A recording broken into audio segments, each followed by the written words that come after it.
open discussion at the end of the symposium.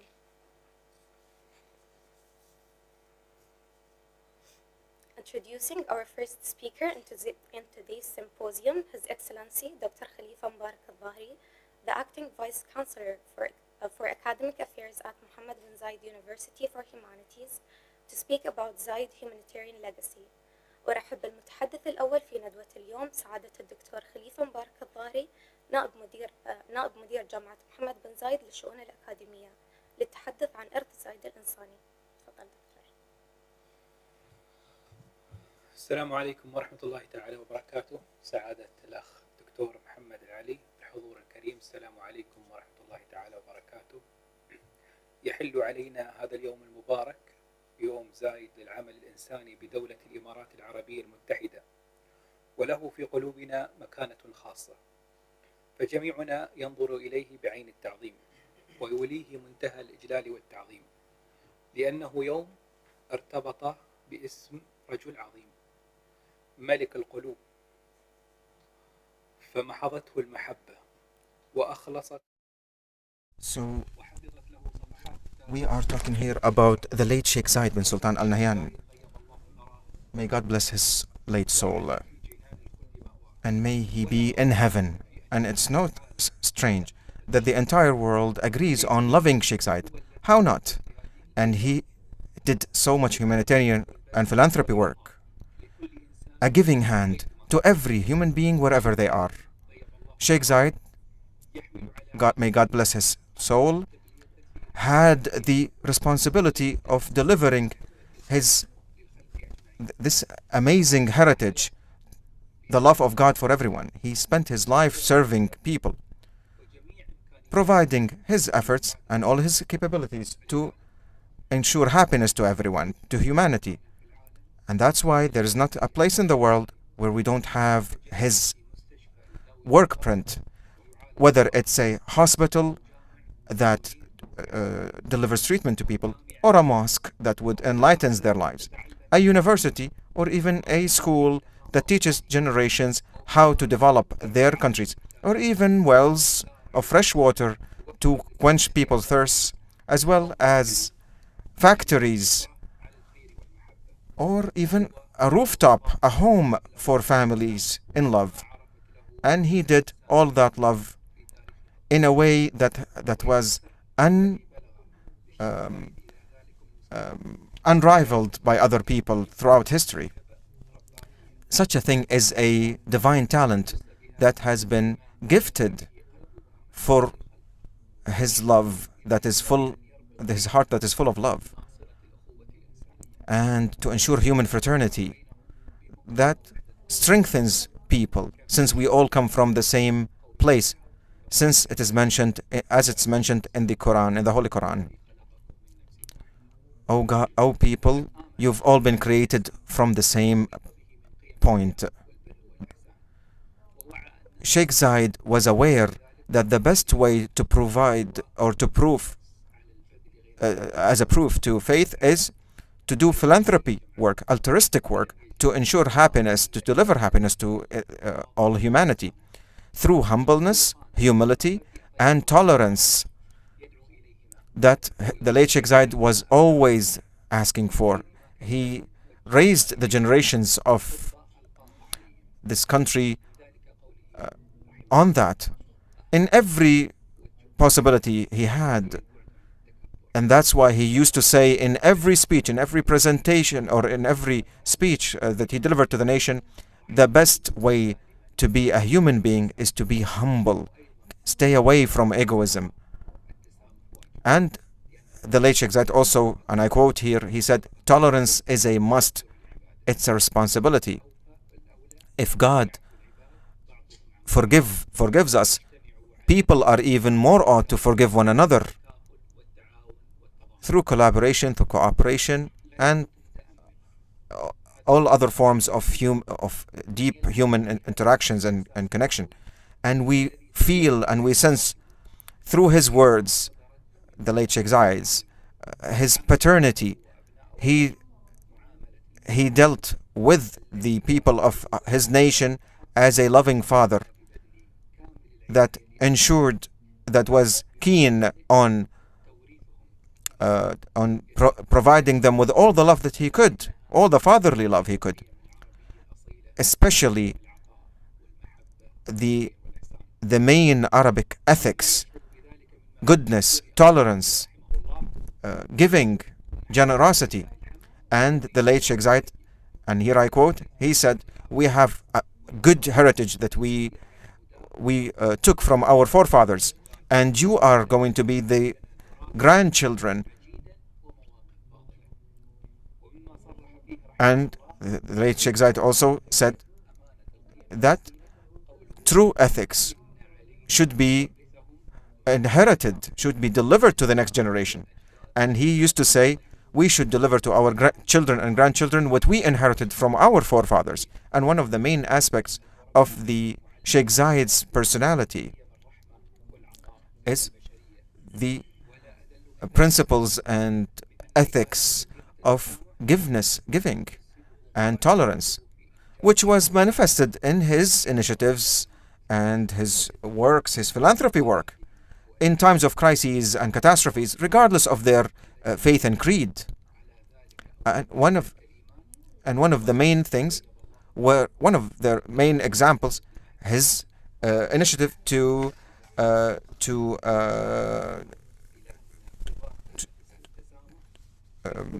his initiative and to fix or to spend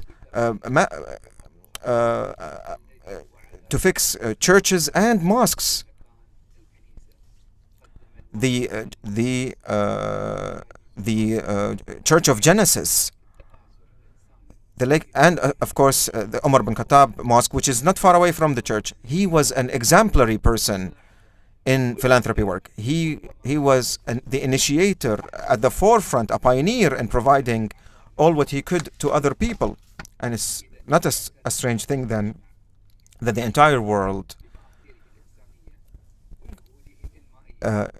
acclaims the Sheikh Zayed with all of his work, and for him to be honored by various countries, through various awards, and at the end all nations have agreed to respond to his generosity and kindness with gratitude and gratefulness. And that's why the UAE today is at the forefront, or or a Mecca for people who want to live in, people of expertise, of experience, from all creeds, from all races and religions. They come and live here as brothers and sisters in safety. And the world today can see through figures, through real statistics, that the UAE is a pioneer in many fields by a large mile.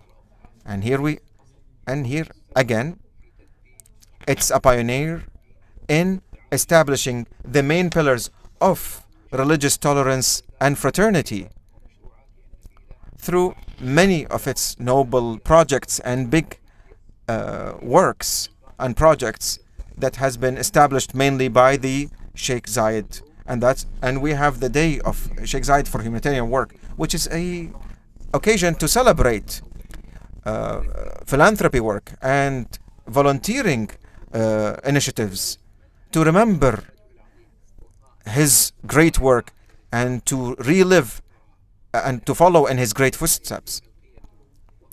And these values and how they are manifested through philanthropy work, through humanitarian and volunteering work, it's the doctrine, it's the way that the country functions in our collaboration, and we saw that in all the work that the UAE did in its cooperation and solidarity with other nations during the COVID-19. The UAE is a holder of true kindness, true fraternity and love feelings to all nations in the world. And this is simply because we follow in the footsteps of the late Sheikh Zayed. And we ask God Almighty in this blessed day from the holy month of Ramadan to bless and forgive to our beloved late father, Sheikh Zayed bin Sultan, may God bless his soul,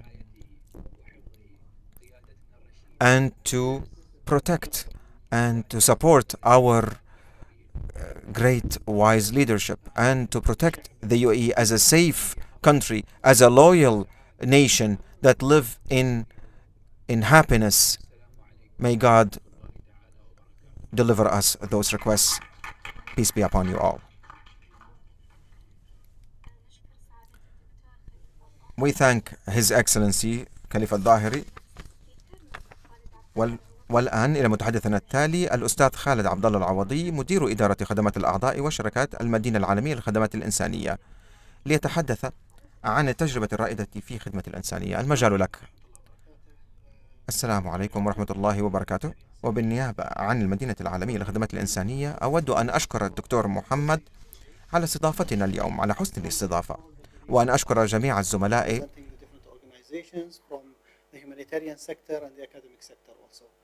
Now, representing the International Humanitarian City, I believe the past 3 years were a very hectic period. I mean, we've had so many organizations that are responding to the pandemic that has occurred on the international perspective. What I would like to focus on today is more towards how a city like the International Humanitarian City, coming from the United Arab Emirates and the city of Dubai today, has been able to accommodate the major international humanitarian organizations in order to support in their humanitarian perspective and responding to emergencies that occur on the international perspective. Now, what we have witnessed over the past 3-4 years, and IHC has been existing since the past 19 years, so we've been existing since 2003. Of course, we do not advertise, we do not speak about it too much because it is humanitarian work. It is work that will bring good on the overall perspective for the country and the people that are living in this region. But we try to focus more on the humanitarian work itself and how we can really provide our expertise in the United Arab Emirates to the world. This is what we really focus on today, and what we understand very well is that we are the strongest and largest logistical hub on the international perspective. And this is what we try to give to the world, and specifically the humanitarian world today. What we have witnessed over the past few years during the response to COVID specifically, and not forgetting that the international organizations have been responding to many other emergencies and issues that are happening on the international perspective. The world and the media has focused specifically on COVID, but what is there is much more than just COVID itself, and there are many countries, many people that require the support. And going back to Dr. Khalifa's mentioning that we go back to the legacy of the late Sheikh Zayed, rahmatullah alayh. We learned from his words, from his knowledge and from his guidance, is that the UAE has been built on supporting on the greater good, making sure that we provide before thinking of ourselves today. What we have done over the past years is something that we cannot really calculate and count today. So from that perspective, today the humanitarian city has dedicated its roles, dedicated its expertise in order to support the humanitarian community. What we have done in the International Humanitarian City during the pandemic, as I can mention, is that we have responded with the partnership of the organizations that we are hosting today to more than 120 countries in the world.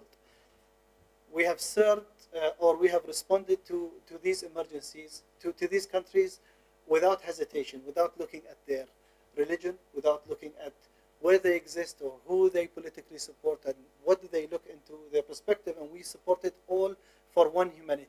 So it's all support for humanitarian perspective, not looking at any other issues that could be there on the political perspective or on the understanding perspective or the religious perspective. So this is something that the UAE is always focused on, is that we serve peace, we are neutral, we try to serve all humanity, and we are in peace with everyone, as long as we have a clear perspective of what we are doing on the international level. Responding to the major pandemic of COVID, we have seen an increase in the requirement of the health sector or the health equipments that are required on the international level. That increase is added from 5% of the pre-positioned stock in the humanitarian city to almost 50%. So we are talking about an increase of, today we are hosting over 150 million worth of aid and stock on humanitarian stock in the humanitarian city. We account for more than 80% of the World Food Program international aid and stock in the international humanitarian city. So today the response from this location has to be efficient, has to be as fast as possible because it is an emergency, and we need to respond as smooth as possible in order to facilitate the requirement of the humanitarian community that is existing in the UAE and Dubai specifically. Now, we've seen that increase in the humanitarian aid and stock. We made sure that we provide the right infrastructure that is required for the humanitarian organizations.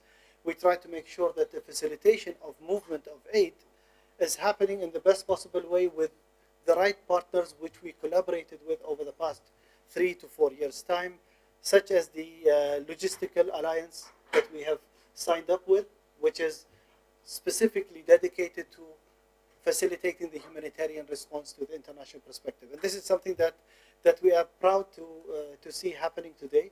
The other alliances that we have created is with the academia. Academia represents an important element in order to educate the future generations to come out with proper researches, such as what Trend is doing today here, is that they're looking at analytics, they're looking at numbers, they're looking at information that can be shared in the proper way with the international community, and for the next generation to also benefit from. This is a very important element because we are not experts. We are trying to learn from the best practices on the international level, but it is also our responsibility to communicate this information to the next generation in order for the future leaders also to be able to keep on providing this information for the next generation and keep on learning from the best experiences and expertise.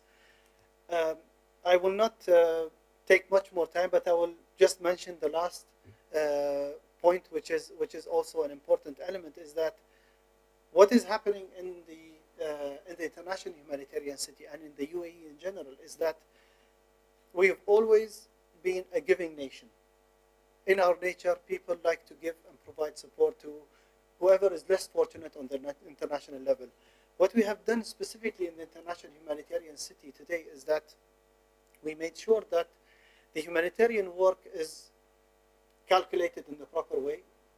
A proper system has been placed for the humanitarian work to happen more efficiently, more professionally, rather than the standard charitable work that happens regularly, the standard work that is happening across the different charitable organizations.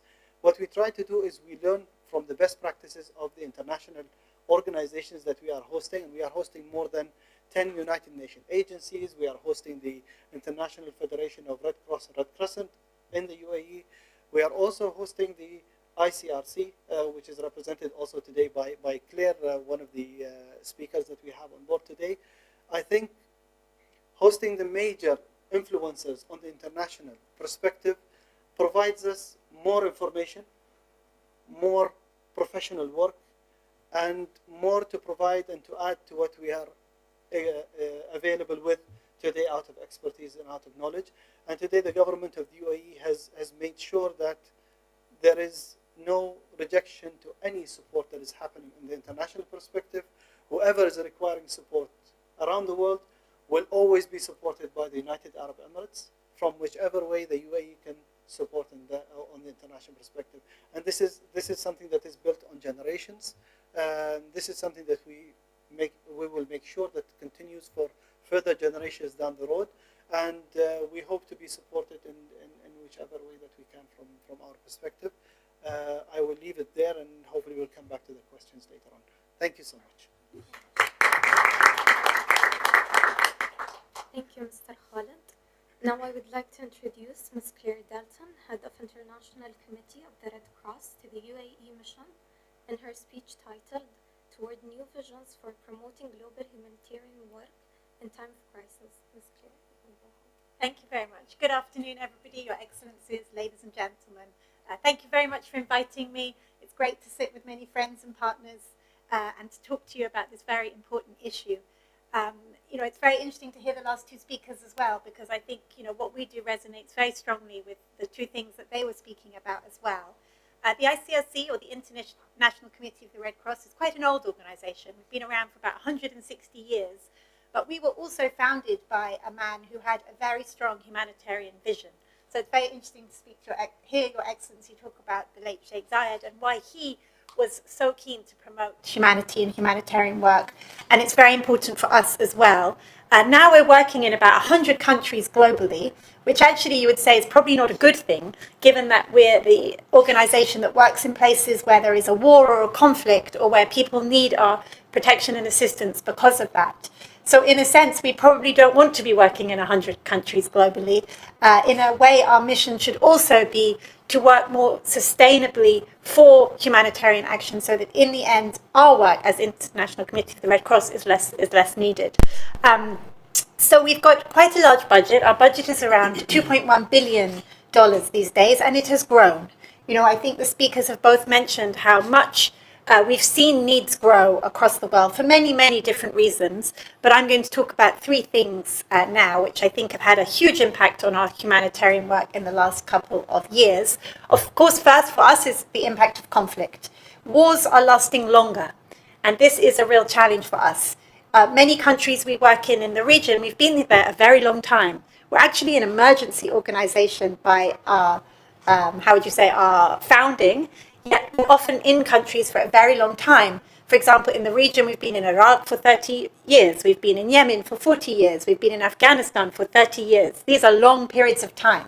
So also for us, one of the big challenges of today is how do we work in these emergency contexts more sustainably? How do we ensure that the support we give to people in need is also thinking about their future and not just their immediate needs because of a particular emergency? And that's a challenge for us. And I think we meet that challenge by working alongside academics, by working alongside government, by working alongside centres like the IHC that offer us a chance for partnership and learning. And I think really that's what's very important to us as an organisation, is seeing how we can seize upon our collective intelligence to come up with better solutions for humanitarian action, particularly because the needs are growing and many of these situations, the needs are lasting, let's say. I think for the ICRC, we've always been what we call a multidisciplinary, can't even say that word, humanitarian organization, which basically means we do a lot of different things. Why is that? Because often we assess the needs that people have, and we see that people have a lot of many different needs. There, of course, are immediate needs like water, shelter, food. If you've been the victim of you're fleeing a conflict, or maybe there's been a natural disaster that other parts of the Red Cross movement might work on. But also we see that people's needs change over time. It's not just a simple matter of giving people, food, shelter, or water any longer. It's also a way of meeting their needs in terms of their lives and livelihoods. Our president often says when he meets displaced people, the two things they usually ask him for are security and education. And those are two things that we as a humanitarian organization can't necessarily provide. And so we're also working very much alongside all kinds of actors to be able to deliver our mandate more efficiently and effectively. We'll always say there are no humanitarian solutions to political problems. There are political solutions. So while that's not our business as a neutral humanitarian organization, we very much want to see solutions being found amongst those actors that can work towards that. So, of course, we don't just work in places where there are emergencies. We work in places where governments have global influence. We have offices across the world, whether that's in Washington or Beijing or here in Abu Dhabi or in other places where we know that working alongside with government can help us all achieve this humanitarian mission. So I think, there are a lot of challenges, and I said the first was conflict. The second is very much the impact of climate change on people's capacity to manage shocks. That's how we see it from our perspective. There are also many, many elements that come towards this issue. However, for a humanitarian organization, we often see in the places that we work, be that Central African Republic, be that Mali, be that Syria, that the impact of conflict on people is one thing, but their capacity to absorb those shocks is really, really lessened by the impact of climate change.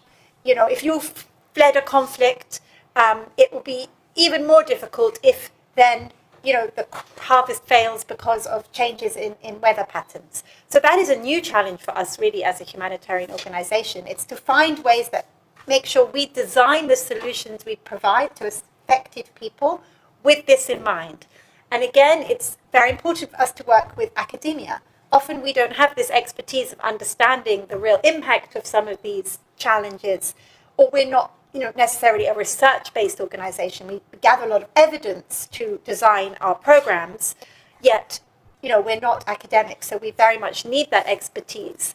Equally, we need partnerships to deliver under these circumstances, because we may not have all the responses needed. So I think this added challenge of climate change put together with the impact we see of conflict really makes this difficult for people.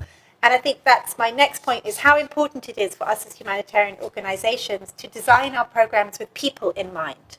You know, sometimes we tend to forget that. We just think, what are the needs? What are the needs? And we're not thinking, okay, that the communities and the people themselves are often their own agents in many, many ways. And I think we saw this in COVID in many places, how the first responders to this terrible pandemic were often people and communities. And I think we saw that. I wasn't here during the worst part of COVID in the United Arab Emirates, but I've heard very much how strong the response here was, and how it was very much done through local government and community. And I think that's very important for us to see as well, because it's the combination of all these things that can deliver effective humanitarian services. You don't just want international organizations, you also need to have national, local organizations who carry particular expertise and understanding that is very important for us as an international actor to join forces with, to design better responses.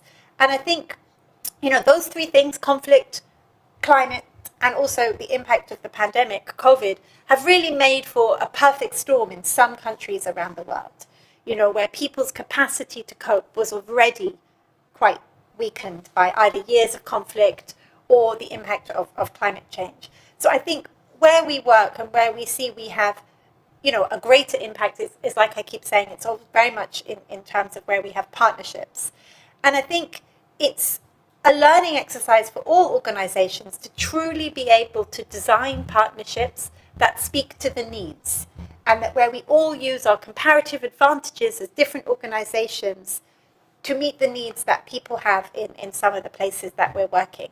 And I think, you know, listening to the other two speakers, I was thinking of four things that I feel are very important for that. I think the first is indeed generosity, and this idea of solidarity with people around the world who are experiencing difficult circumstances. In the Red Crescent, Red Cross movement, we talk about our fundamental principles, the things that guide our work. And of course, the most important one out of all of the seven is humanity.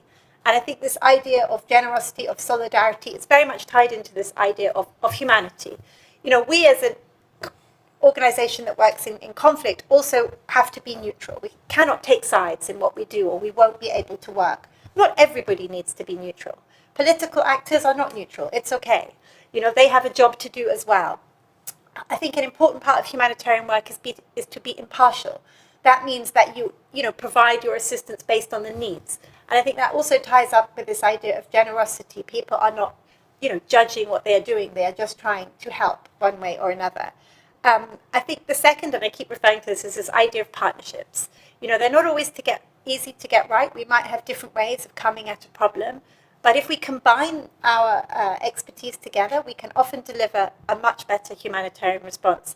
And I think, you know, we see that very much with IHC, the capacity to do that, because you have all these different humanitarian organizations there together. And often we are responding together for different kinds of emergencies. Maybe one expert provides logistic capacity, maybe another is providing delivery on the ground. And I think that's very important.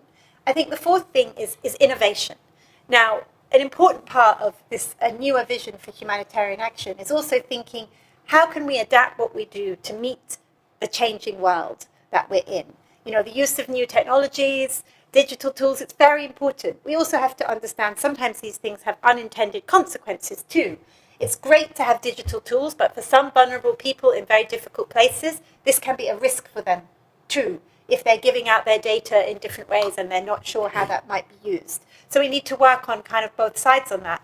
As the ICRC, we see how important innovation can be in designing better programs that are more suited to people's actual needs, and how we can become more efficient and effective through using these tools. Yet, of course, you know, we're not a technology hub ourselves, so we need to work with others who can maybe provide ideas for us. And I think here in the UAE, we see that very much as an opportunity, because there is so much kind of future thinking about what the world might look like and so many different opportunities, that it's great for us as a humanitarian organization to capitalize on this, while at the same time thinking about what could be the potential risks for some of these tools. It's great to use drones in humanitarian aid delivery, but can that maybe bring problems for local communities one way or another?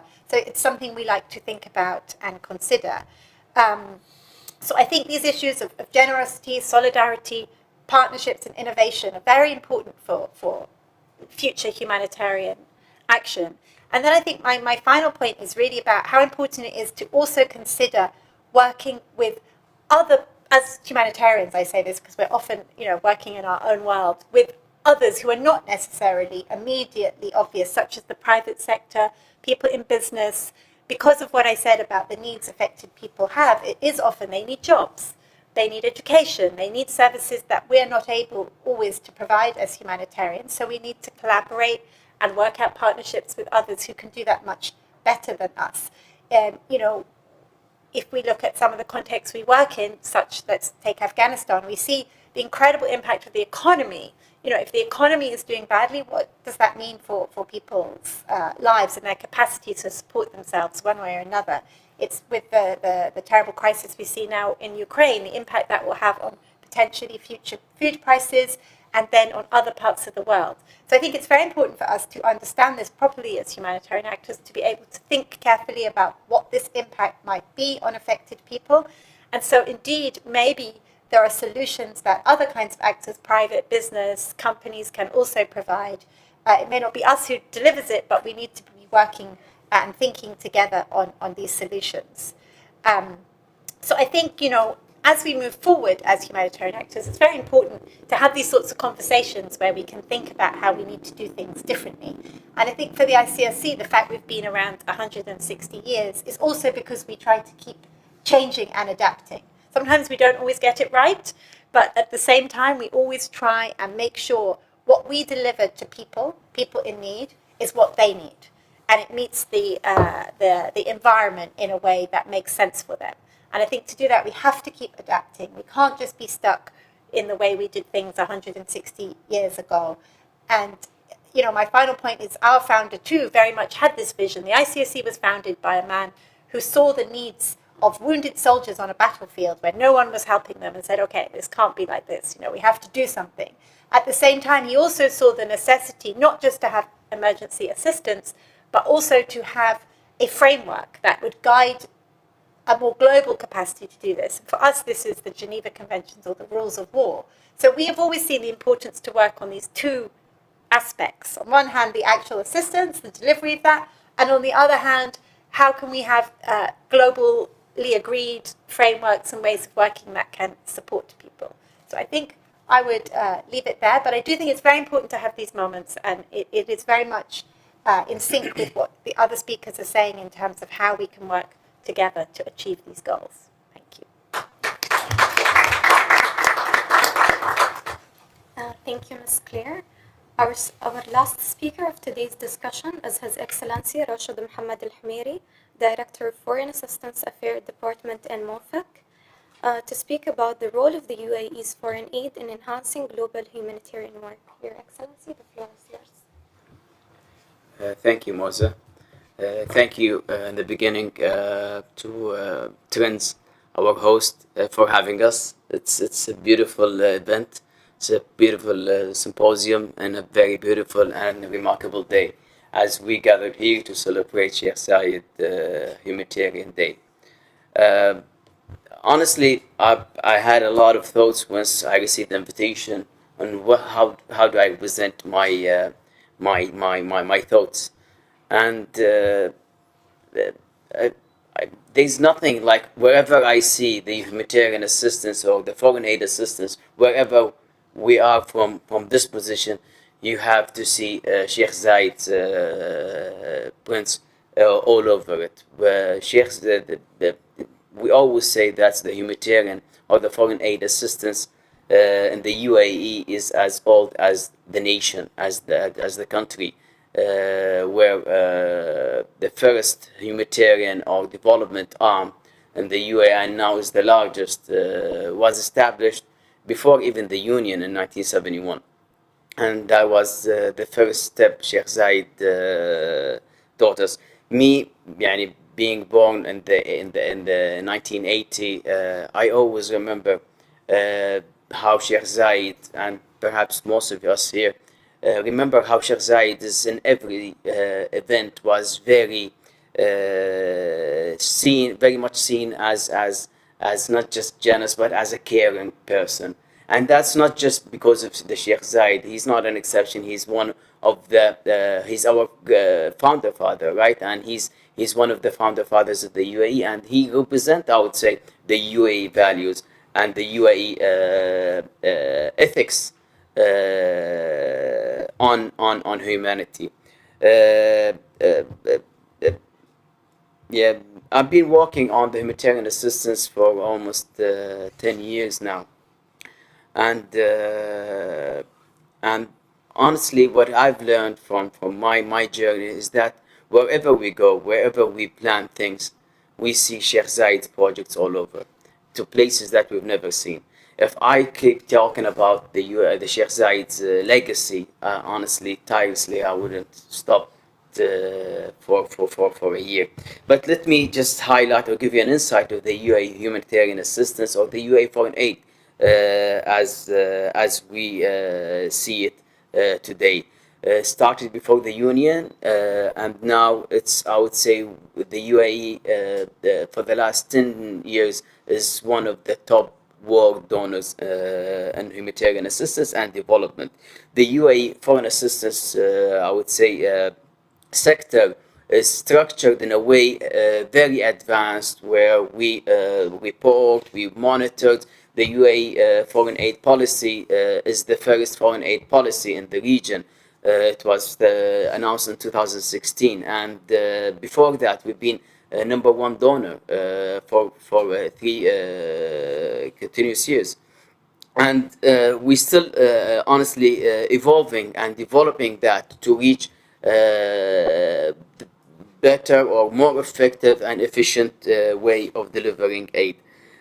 Unlike, I would say, the foreign policy, where they're formed based on national interest or mutual interest, economical, avoiding threats, the humanitarian assistance or the UAE foreign aid policy is driven by humanitarian needs.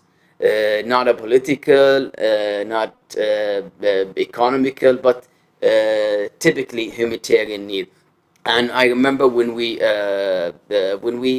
started reforming that foreign aid policy, we thought that we need to build in the UAE unique characteristics capabilities, and then after establishing the UAE foreign policy, we announced the UAE foreign the UAE TAB, the UAE Technical Assistance Program, which is a new way of delivering aid and a technical assistance, where we based it on the UAE comparative advantage, whether in energy and sustainability, infrastructure, governance, and services in general. Also, the UAE foreign aid policy, if you see it in general, is standing by the UAE values of cooperation, just like my colleague here, Claire, said that partnership is one of the best things that the best ways to achieve things. And here, yes, partnership in a way of cooperation, and that's in 2016, يعني when the Ministry of International Development and Cooperation were merged with the Ministry of Foreign Affairs. The point was just to enhance the cooperation concepts, not just within the UAE, but within international organization, bilaterally, multilaterally, or triangularly, if you want to call it. The UAE foreign aid policy the guiding principle is to support partner government and communities to achieve their own development plans and their priority sustainable development goals. And we have announced our aid for our priority SDGs on our foreign aid policy, and they were based on the humanitarian assistance. To be honest, throughout the session, there were an emphasis that the humanitarian assistance or the crisis are trending to increase in the region more than any other region. If you see the crisis in Syria and in Ethiopia, in Yemen, and other and the sub-Sahara, all in a way our surrounding region. And the UAE was the first to respond to those crises, not just through our facilities or our international humanitarian city, where is the biggest, I would say, and the more active, the most active humanitarian hub in the region. But again, it's a way of the facility, the government that's invested a lot on having the UAE positioned as not just top donor, but as I would say a humanitarian player and partner in this sector. Also, the UAE. If you come to understanding, just to give you a brief, the foreign assistance, when we mention the foreign assistance, is we differentiate between the humanitarian assistance, development assistance, and the charitable assistance. The humanitarian assistance is being increasing our activity. Because of the crisis as one point, and another point is because of as my colleague said, the crises are increasing, whether it's natural disasters or human-made disasters, conflicts, and others. And this is one of the things that's kind of shed the light on how do we respond? Do we respond by just providing the basic assistance, or having the humanitarian assistance, the humanitarian response more effective by going deeper on the communities we're assisting? For example, our foreign aid assistance or our foreign aid humanitarian assistance is in a way focused toward women, because one way or another the woman is the one in charge for humanitarian assistance, or the one in charge for the basic needs, who will cover the basic needs, unlike the man who's busy with perhaps other things. But the basic of the community is the woman and the family, and the woman usually in those vulnerable countries, the one looking after their family. So in a way or another, we went deeper on achieving our foreign aid and humanitarian assistance, and not only that, but also we created new ways of supporting women in vulnerable countries. One of the main initiatives that we have is we partner with the World Bank and Women Entrepreneur Financing Initiative, where we empower women to start their own business And that's not in a level of in a big scale, but in a very micro and macro scale. And that was very effective project, honestly. And we covered more than 100 countries, and more than 6,000 were benefited from this program. I will tell you just again. I will go just. I will give you some numbers just to as an insight of the UAE assistance and humanitarian assistance in the last 50 years, and then I will move to another example of the UAE achievement. During the past 50 years, the UAE foreign assistance has increased more than 187 times, with total value of 322 billion dirham.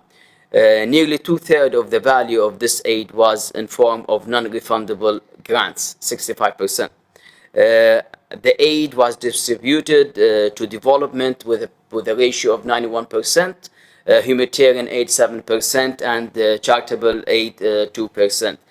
Charitable, as again, this is we're in the season of Ramadan. The charitable works increases dramatically, whether it's iftar, social works, or even كفالة يتيم أو غيرها من الأشياء. The point that I want to mention also is the UAE COVID response. One of the main example of the crisis that shifted from the typical way of disaster or natural resources. We have a new crisis of we've seen it through the COVID-19, and the UAE mobilized or initiated the UAE global response to COVID-19 in March 2020, and it was a great achievement. The point I want to mention is that crisis, unlike any other crisis, wasn't based on the human needs or I would say the country, whether it's low income or middle income country, but no, it was the scarcity of the items. The countries are strong. Countries are well economically prepared, but again, this is get nothing to do with your economy. There is medical workers. They don't have the basic need, the personal protection, even the what do you call the sanitizer. They don't have it. The basic needs. And during the COVID response, we started with different countries, and then other countries saw the UAE what they've been doing, and we've been reaching out to countries that we will respond to you, but you have to open your borders to receive our assistance. It was a huge challenge. Countries were locked down. The government, they're in bad need for the humanitarian assistance, but the country is locked down. But yet, we continued our support to those countries. As of today, we sent more than 202 flights to more than 130 countries. And when you say 130 countries, you can imagine how many of those are low income and how many of those are middle income countries. The UAE during the crisis, the COVID response, we built 7 field hospitals, and that was not just temporary or a field hospital that will last for just a COVID period, but no, it's a long development project, I would say, and was achieved in less than months, in less than a year, I would say, as a quick response to COVID-19. Also, we built mobile clinics. We shipped 2 hospitals from Norway to Ethiopia for the WFP and other countries. And this is we started with the basic the personal protection, and we ended up with the vaccines, as you see it in the news.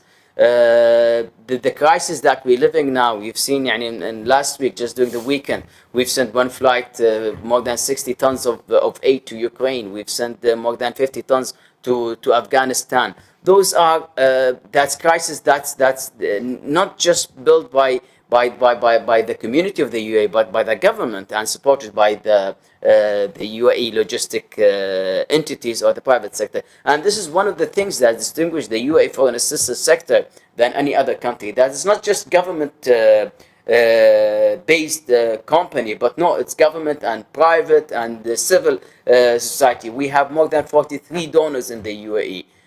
Whether Hilal Ahmar, Khalifa bin Zayed Foundation, you see foundation in Dubai, in Sharjah, Ras Al Khaimah, Fujairah, Ajman, all over. And this is one of the things that honestly distinguished us from other donors. I meant to speak for 15 minutes, but honestly, this is a very big topic. And as we celebrate this day, we have to embrace what the UAE people have done, what they have learned from the legacy of Sheikh Zayed, what they've learned from their founder of the country.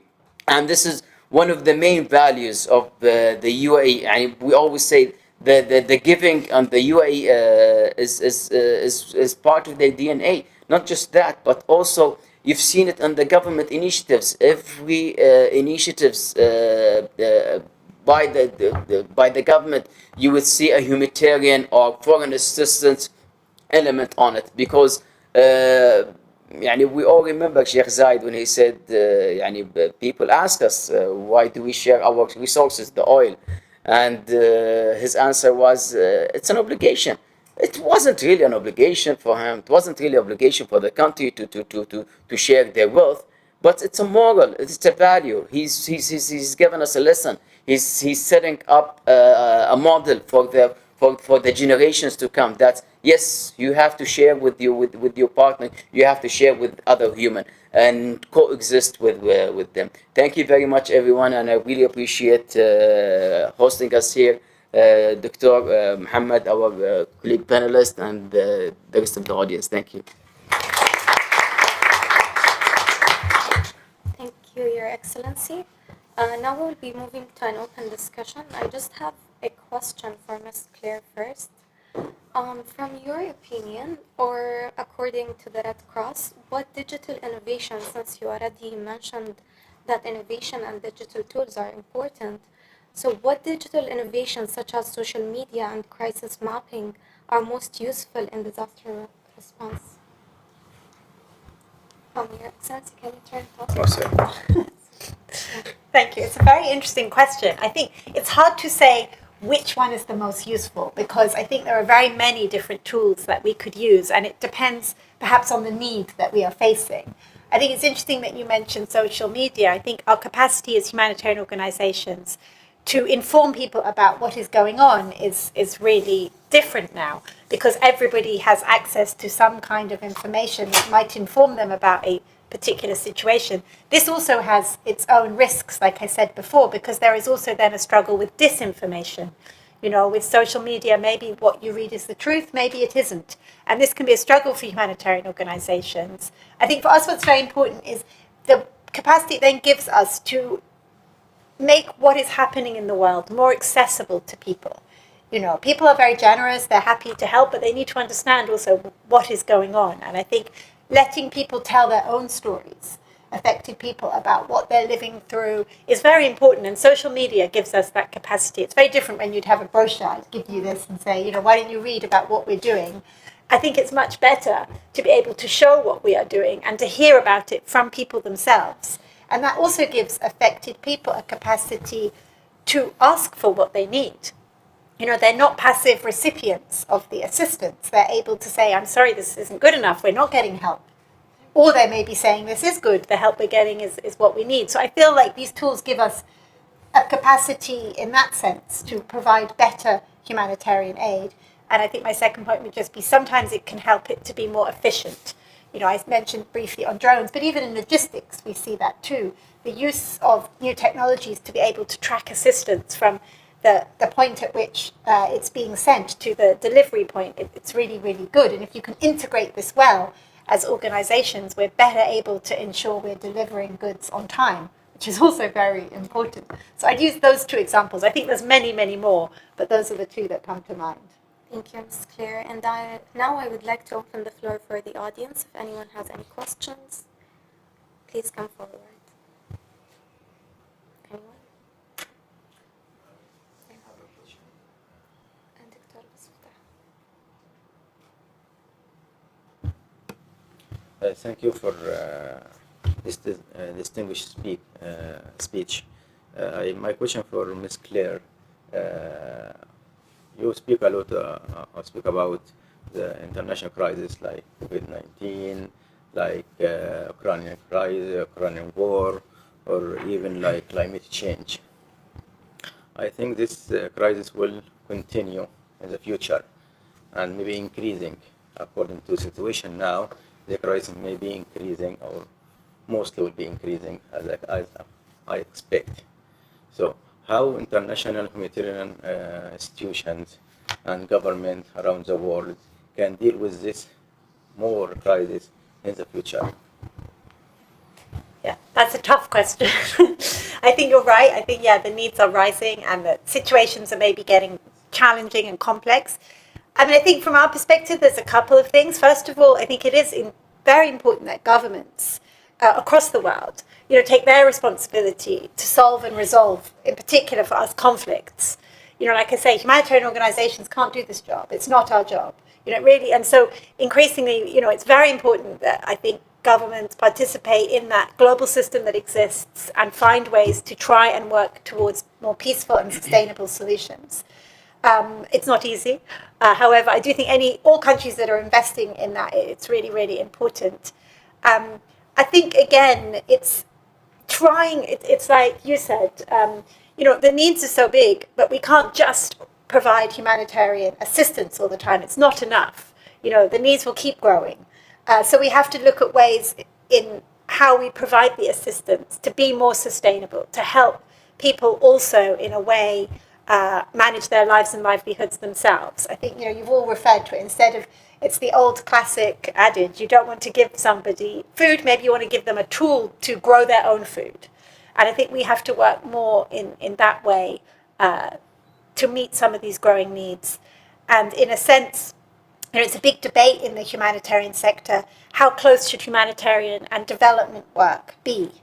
And in a way, too, that's what you're saying as well. It's quite, I think, they need to be close, but they're also separate things. But we need to be able to work them together to meet some of these problems. You can't it's not linear. You can't do humanitarian work and then you can do development and then later on you can work to peace. These things need to happen concurrently because many of these conflicts or challenges or natural disasters have many, many layers. So again, I don't have a very simple answer, but I think governments absolutely need to be working in the way they are designed to, in working to solve and resolve conflict, and humanitarian action will never, be able to do that. We're just there to meet the needs created by these terrible situations. And I think that we need to find ways to work more complementary between the different institutions we all have, be that development, be that aid, be that peace, be that security. All these different things could work better together to solve some of these issues. And I ask the same question to His Excellency Mr. Rashid, but here about UAE futuristic vision. Well, yes, I think yes, it's very obvious that the humanitarian needs tend to increase and will grow dramatically. And also, we've seen in every OCHA pledging conference, the humanitarian needs or the gap between the funding and the needs are increasing dramatically. There are many answers for these questions, but honestly, like if you go to the root cause of any humanitarian need,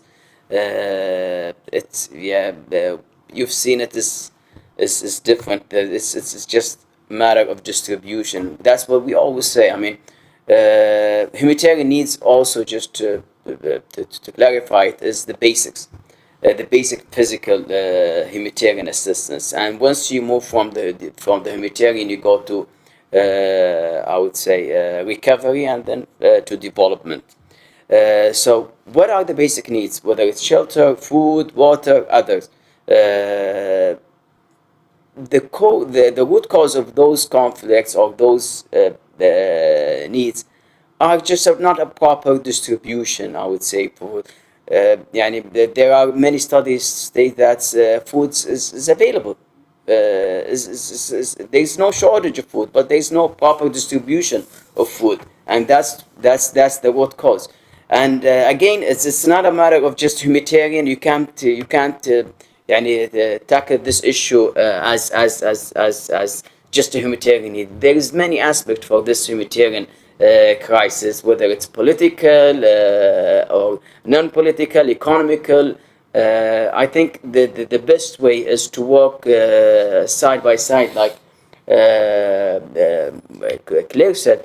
And this is one of the things. If the UAE's policy is the UAE, and allow me to say it, we no longer Ministry of Foreign Affairs. We are Ministry of Foreign Affairs and International Cooperation. What's cooperation stand for? Is to work economical, political, humanitarian, development, and all the aspects to tackle foreign policy. And I guess this is what the international community is trying to do, whether with the international organization, the regional organization, or countries. Thank you, Your Excellency. I have one last question for Mr. Khalid or Your Excellency Dr. Khalifa, if you may answer it. So since we covered the institutional part, how can we evaluate the role of global civil society in serving humanitarian issues؟ بس خلينا نقولها بالعربي. كيف يمكن تقييم دور المجتمع المدني في خدمة القضايا الإنسانية؟ As a civil society, again, I think this would have been better. I think if with Claire specifically, but from our perspective, I think empowering the societies of every country, of every region, it's shown that during COVID specifically, for example, it's not the international organizations that were able to do 100% of the work that is needed to be done in the countries where they were hit by COVID in a very devastating way. Now, the civil societies have the expertise on ground in order to reach the right needy people, reach in the best possible way and in the fastest way. Now, what we do as experts in our fields is we make sure that we provide our expertise in order, for example, logistically is where our expertise are in the humanitarian city. The international organizations are the ones who are delivering the aid to the locations or the different countries. But on ground, if the international organizations do not have connections, I would say, or people on ground that know where to reach and who to reach, in what route and what way during a crisis, then all the work that we have done will not pay off. So we will not be able to deliver anything unless we have people on ground that know how to reach the most affected and vulnerable people on ground.